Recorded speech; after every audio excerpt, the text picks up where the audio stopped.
জেহাদ বা যুদ্ধ, যুদ্ধ যদি অবৈধ হয়, যুদ্ধ যদি সন্ত্রাস হয়, যুদ্ধ যদি জঙ্গিবাদ হয়, তাহলে পৃথিবীর প্রত্যেকটা রাষ্ট্র যুদ্ধের জন্য কেন আধুনিক অস্ত্র তৈরি করে? আমরা তো দেখছি যার হাতে যত আধুনিক অস্ত্র আছে সেই তত বড় মাতব্বর, তত বড় মোরল। কথা ঠিক না বেঠিক? বলে হুজুর যুদ্ধের সমস্যা নাই, সমস্যা হচ্ছে জেহাদ শব্দে। আপনারা জেহাদ শব্দ বলবেন না, আপনারা যুদ্ধ শব্দ বলেন, আমাদের কোনো আপত্তি থাকবে না। আমি বলি না না না, তোমাদের যুদ্ধ আর ইসলামের জেহাদ এক নয়, বিধায় আমি জেহাদ বলবো, আমি যুদ্ধ বলতে পারবো না। যদিও জেহাদ মানে যুদ্ধ, কেন আপনি জেহাদ বলবেন, কেন যুদ্ধ বলতে পারবেন না? তোমাদের যুদ্ধ কি? বর্তমানেও তোমরা যুদ্ধ করছো, সাম্রাজ্যবাদী শক্তিগুলো যুদ্ধ করতেছে, পৃথিবীর 50টা রাষ্ট্রে যুদ্ধ চলছে। এই যুদ্ধের চিত্র তোমরা দেখো, আর জেহাদের নিয়ম, জেহাদের ফর্মুলা দেখো। আজকে আমার হাতে লম্বা সময় নেই কথা বলবার মতো। জেনেভা কনভেনশনে এই রাষ্ট্রগুলো যখন যুদ্ধ করে, যুদ্ধের ময়দানে সৈনিক যদি আহত হয় তার চিকিৎসা, সৈনিক যদি বন্দী হয় তার নিরাপত্তা, যুদ্ধের ময়দানে অযোদ্ধা, নারী, শিশু, সাধারণ মানুষের নিরাপত্তার জন্য জেনেভা কনভেনশনে কিছু চুক্তি স্বাক্ষরিত হয়েছে। হ্যাঁ, এটা চুক্তি স্বাক্ষরিত হয়েছে, কিন্তু আমরা যদি দেখি রাশিয়া যুদ্ধ করতেছে ইউক্রেনের বিরুদ্ধে, আমেরিকা যুদ্ধ করতেছে নানা দেশের বিরুদ্ধে, চায়না যুদ্ধ করতেছে, ভারত যুদ্ধ করতেছে, তাদের যুদ্ধের বাস্তবতা কি? তাদের যুদ্ধের হাকিকত কি? তারা কেন যুদ্ধ করে?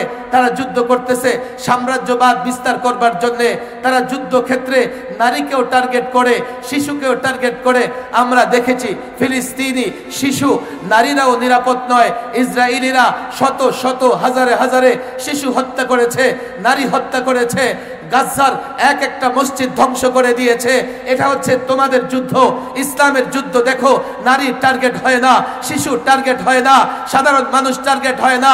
ইসলামের প্রত্যেকটা বিষয় সুন্দর, নামাজ সুন্দর, রোজা সুন্দর, যাকাত সুন্দর, ইসলামের মুআমালাত সুন্দর, বিচার ব্যবস্থা সুন্দর, আদব আখলাক সুন্দর, অনুপম ইউনিক।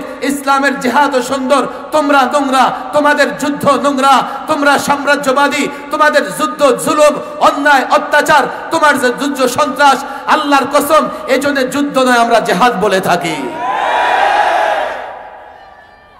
ছাত্র সমাজ বুঝবার চেষ্টা করো, এই জাতিকে যৌক্তিক জায়গা থেকে জিহাদ বোঝাতে হবে, না হলে তুমি জিহাদের কথা বলবে, এই জাতির যুবকরা তোমাকে জঙ্গিবাদ বলবে।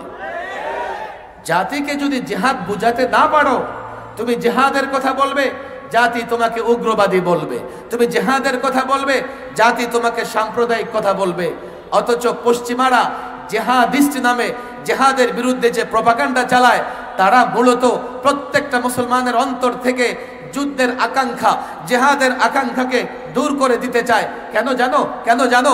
তারা যদি তোমাদের ভেতর থেকে জিহাদের তামান্না, জিহাদের আকাঙ্ক্ষা দূর করে দিতে পারে, তারা জানে এই মুসলমান যদি জেগে ওঠে, কেন জানো, এক এক মুসলমানের বাচ্চা অ্যাটম বোমার পাওয়ার রাখে, অ্যাটম বোমার ক্ষমতা রাখে।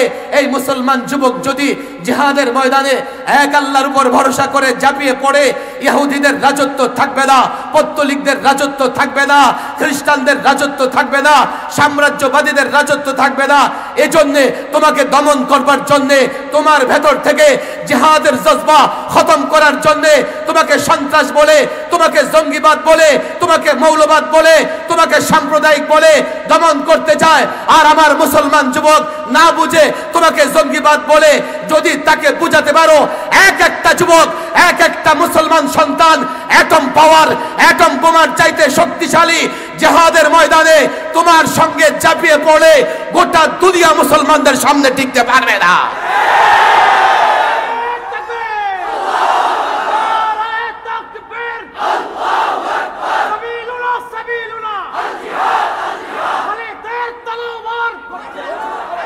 তারা বলবে কি, হুজুর জিহাদের নামে তো অনেক জায়গায় অনেক উল্টাপাল্টা কাজ হচ্ছে। আমি বললাম, জিহাদের নামে যদি কোথাও উল্টাপাল্টা কাজ হয়ে থাকে, যারা উল্টাপাল্টা কাজ করে তারা দায়ী। কথা ঠিক না বেঠিক? তুমি জিহাদিস্ট, জিহাদের কথা বললে তারা জঙ্গিবাদ কেন বলবা? উদাহরণ চাও, এক্সাম্পল চাও? পৃথিবীতে অনেক রাষ্ট্রপ্রধান গণতন্ত্রের কথা বলে স্বৈর শাসন চালু করেছে। এর একটাই যে পলাতক সরকার অনেক গণতন্ত্রের কথা বলেছে, কিন্তু 16 বৎসরে স্বৈর শাসন প্রতিষ্ঠার পরে এই দেশের জনগণের উপরে জুলুম ছাড়া আর কিছুই করে নাই। তোমরা সমাজতন্ত্রের কথা বলো, পৃথিবীতে অনেক রাষ্ট্রপ্রধান সমাজতন্ত্রের কথা বলে স্বৈর শাসন প্রতিষ্ঠা করেছে। কই তোমরা তো গণতন্ত্রকে দোষারোপ করো না, তোমরা তো সমাজতন্ত্রকে দোষারোপ করো না। জেহাদের নামে যদি কেউ উল্টাপাল্টাও করে থাকে, জেহাদকে কেন দোষারোপ করো? জেহাদকে এই জন্যই দোষারোপ করো, তোমাদের মুখে পশ্চিমারা হাড্ডি দিয়ে রেখেছে। বাংলাদেশের সংবিধান সংস্কার করার দরকার আছে। বিশেষ করে এই ফ্যাসিস্ট সরকার 2011-তে সংবিধানকে এত কাটা ছেঁড়া করেছে, সংবিধান থেকে বিসমিল্লাহ তুলে দিয়েছে, সংবিধান থেকে আল্লাহর উপর আস্থা বিশ্বাস মুছে দিয়েছে, যার কারণে আল্লামা মুফতি আমিন রহিমাহুল্লাহ এক বক্তৃতায় বলেছিলেন, যেই সংবিধান থেকে বিসমিল্লাহ তুলে দিয়েছে, যেই সংবিধান থেকে আল্লাহর উপর আস্থা বিশ্বাস তুলে দিয়েছে, সেই সংবিধানকে ডাস্টবিনে নিক্ষেপ করা হবে। আল্লামা মুফতি আমিন রহিমাহুল্লাহর বিরুদ্ধে রাষ্ট্রদ্রোহ মামলা হয়েছে। কেন তিনি সংবিধান নিয়ে কথা বললেন? কেন তিনি সংবিধান নিয়ে কথা বললেন? দেখো, ছাত্র সমাজকে আমি বলি, আমাকে বলা হয়েছে, হুজুর আপনি যেহেতু সংবিধান সংস্কার করতেছেন, আপনাকে তারা ডেকেছে, আপনি সংবিধান নিয়ে কথা বলবেন না। আমি বললাম, আমি যে সংবিধান নিয়ে কথা বলবো না, বলবেটা কে? আমাদের ছেলেরা তো সংবিধান নিয়ে পড়াশোনা করে না। যে রাষ্ট্রে তুমি বসবাস করতেছো, সেই রাষ্ট্রের সংবিধান সম্পর্কে তোমার জানতে হবে, যাতে কখনো সুযোগ হলে তুমি সেই সংবিধান পরিবর্তন করে সংস্কার করে একটা ইসলামী সংবিধান প্রণয়ন করতে পারো।